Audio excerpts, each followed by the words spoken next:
जब जब अधर्म इस पृथ्वी पर बढ़ जाता, मेरे पागलों, जब जब अधर्म बढ़ जाता, धर्म घट जाता, संतों पर अत्याचार होते, गौ माता का तिरस्कार होता, तब तब परमात्मा इस धरती पर प्रकट होते हैं। और वर्तमान समय में भी पाल घर में संतों को मारा गया, गौ आज रोडों रोडों पर घूम रही है। हमको लग रहा अयोध्या में राम लला विराजमान हो गए, अब तो ना कोई संतों को छू पाएगा, ना गौ माता का तिरस्कार होगा, राम राज्य आकर के ही रहेगा। बोलो सीताराम, जोर से बोलो, जोर से बोलो, जय सिया राम। और छत्तीसगढ़ में भी जो धर्मांतरण कराते थे उनके भी अब पंख उड़ गए और कट गए। बोलो सीताराम। अब यहां भी मेरे प्रियजनों देखो, बुरा ना मानना, केवल सीताराम सीताराम कहने से धर्म नहीं बचना है, केवल ताली बजाने से सनातन धर्म नहीं बचना है। तुम्हें जागना पड़ेगा, मस्तक पर तिलक लगाना पड़ेगा और तुमको बुलंद आवाज करके हिंदुत्व के साथ खड़ा होना पड़ेगा। बोलो जय सिया राम, जय सिया राम। देखो, प्राण चले जाएं लेकिन अपना धर्म के ऊपर कुठाराघात नहीं होना चाहिए। हम आपको एक बहुत ही अद्भुत कथा सुनाते हैं। श्री जटायु जी महाराज, राम जी के लिए जटायु जी ने अपने प्राण त्याग दिए, लेकिन राम काज के लिए कभी विचार करना, बड़े बड़े देवता थे, बड़े बड़े महात्मा थे, लेकिन जब सीता का हरण करके रावण ले जा रहा था, किसी की दम नहीं पड़ी। लेकिन हमारा भारत इसीलिए महान है कि भारत में रहने वाले हिंदू शेर तो छोड़ो, भारत के रहने वाले पक्षी जटायु ने भी रावण की जमीन को हिला करके रख दिया था। बोलो जय सिया राम। हमको अभी अभी सूचना मिली है कि छत्तीसगढ़ शासन के हमारे बड़े ही प्रिय, फोन के द्वारा खूब सीताराम होती रहती है हमारी, यहाँ के निर्वाचित माननीय मुख्यमंत्री जी आज कथा में आ रहे हैं। और पहली बार छत्तीसगढ़ में जो है ऐसा मुख्यमंत्री छत्तीसगढ़ को प्राप्त हुआ है जो एकदम जमीन से जुड़े हुए हैं। बोलो सीताराम। इसीलिए हमारे प्रियजनों, छत्तीसगढ़ में रहने वाले हमारे परिवार के पागलों, हम तुमसे एक ही प्रार्थना करते हैं, क्या आप ऐन कैन प्रकार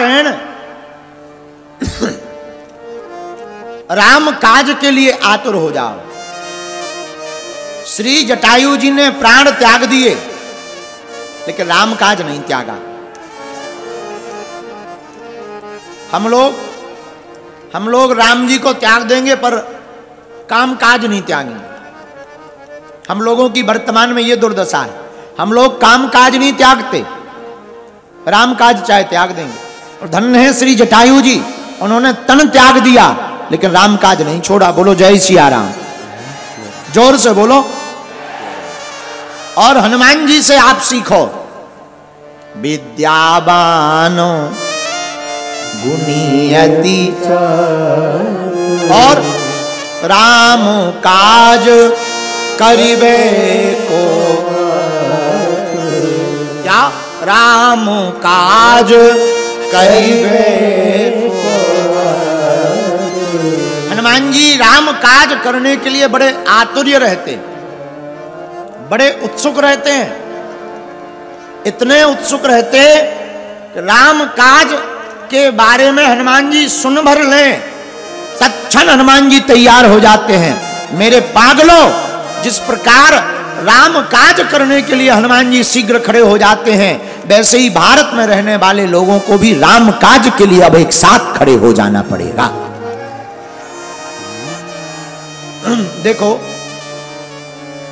जरूरी नहीं है जटायु जी जैसे प्राण त्यागें, जरूरी नहीं है जटायु जी जैसे उपद्रव करें।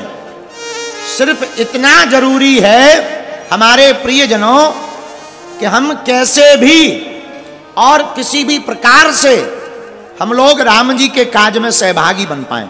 जिन्हें नई नई वस्तु प्राप्त हो वो दिखाने की ज्यादा कोशिशें करते। जैसे कोई नई नई अंगूठी पहली बार पहने तो भले ही इस उंगली से काम चल जाना है, लेकिन वो इसी को कहेगा और बताओ ये गुड़ियारी कहाँ है,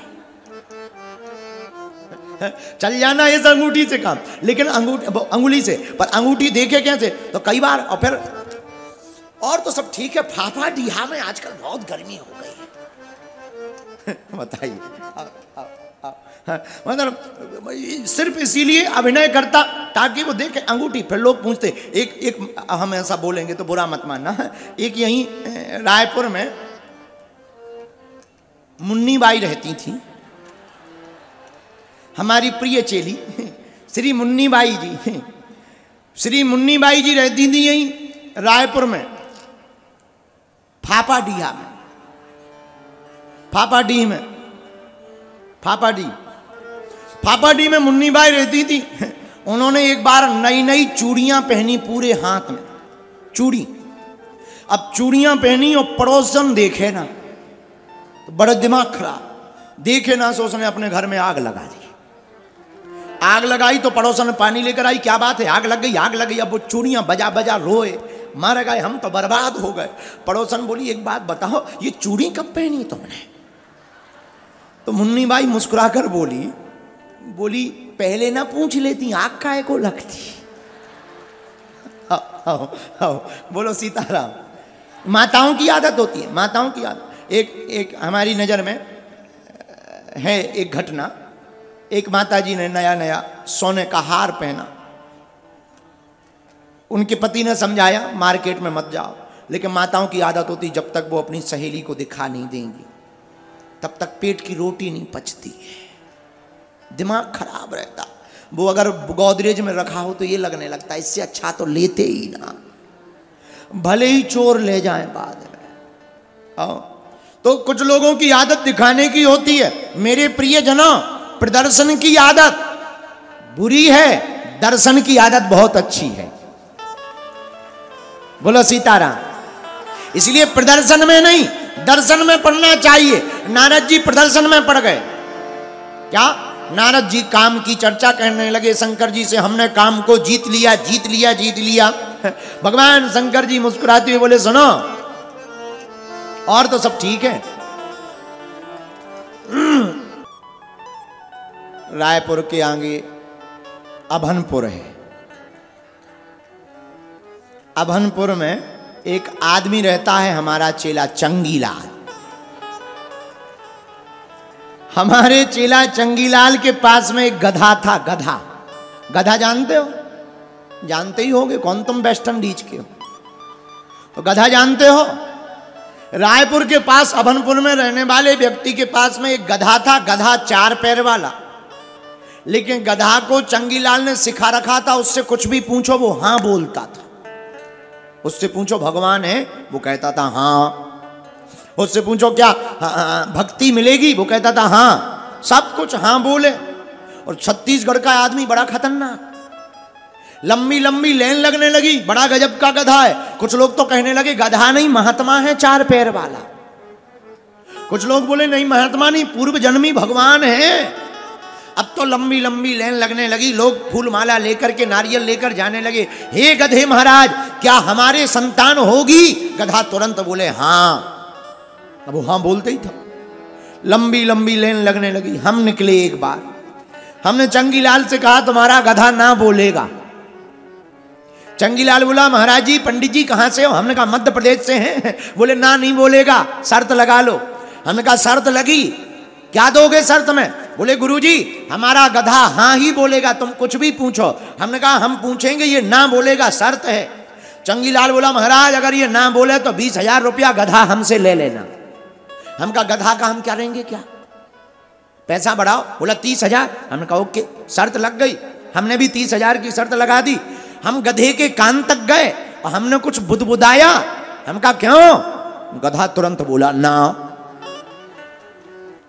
चंगीलाल का दिमाग खराब, आसपास खड़ी हुई भीड़ का दिमाग खराब। चंगीलाल सिर पकड़ के बैठ गया, बोले गुरुजी हम शर्त हार गए सो तो ठीक है, पर एक बात समझ में नहीं आई, हमने इसको आज तक ना सिखाया ही नहीं, ये ना कैसे बोला? हमने कहा फिर से सुन लो, ना बोलेगा इसका बाप बोलेगा। बोले बोले वाह, हम फिर गए, कान हमने दूसरा पकड़ा, हमने कान पकड़ के फिर हमने बुदबुदाया। हमने कहा क्यों? गधा तुरंत बोला ना। चंगीलाल हमारे चरण में गिर गया, बोला महाराज तोला पांव परत हूं। बोला ये बताओ ये ना कैसे बोला? हमने कहा चंगीलाल हमने गधे से पूछा शादी करोगे? गधा भी इतना समझदार है, वो कह रहा ना। बोलो सीताराम। तो गधे भी मना कर देते विवाह के लिए, लेकिन नारद जी तपस्वी होकर के काम के चक्कर में पड़ गए, इसलिए इनके अंदर काम जाग गया। मेरे पागलो याद रखना, काम जागता है तो राम नहीं प्राप्त होते, और राम जागता है तो काम सताता नहीं। इसलिए मेरे प्रियजनों, जो रामचरितमानस को सुनेगा उसे काम नहीं सताएंगे, प्रभु श्री राम हृदय में आएंगे। उधार की सुंदरता है मोटी मोटी क्रीमें।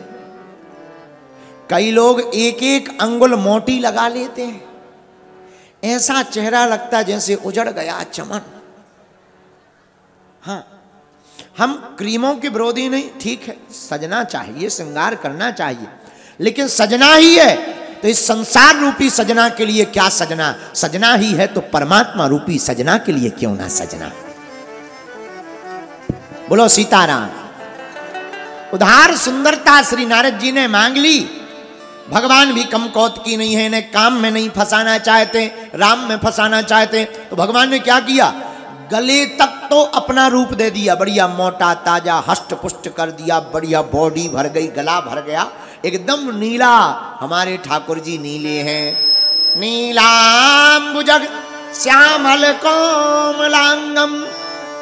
आहा, भगवान नीले हैं। नील सरोरहु नील मणि नील नील उधर श्याम। सरकार नीले हैं। नारद जी को गले तक नीला कर दिया, लेकिन मुंह उल्टा कर दिया। क्या?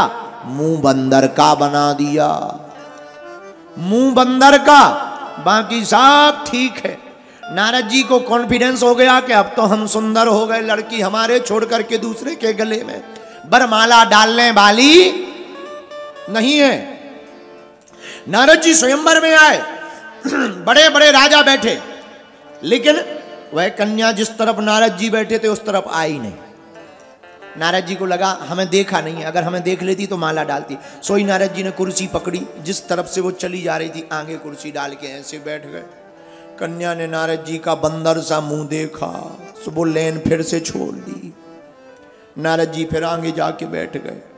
भगवान के शंकर जी के गण हंसने लगे। उसी समय जब नारद जी ये लीला कर रहे थे, उसी समय एक लीला हुई।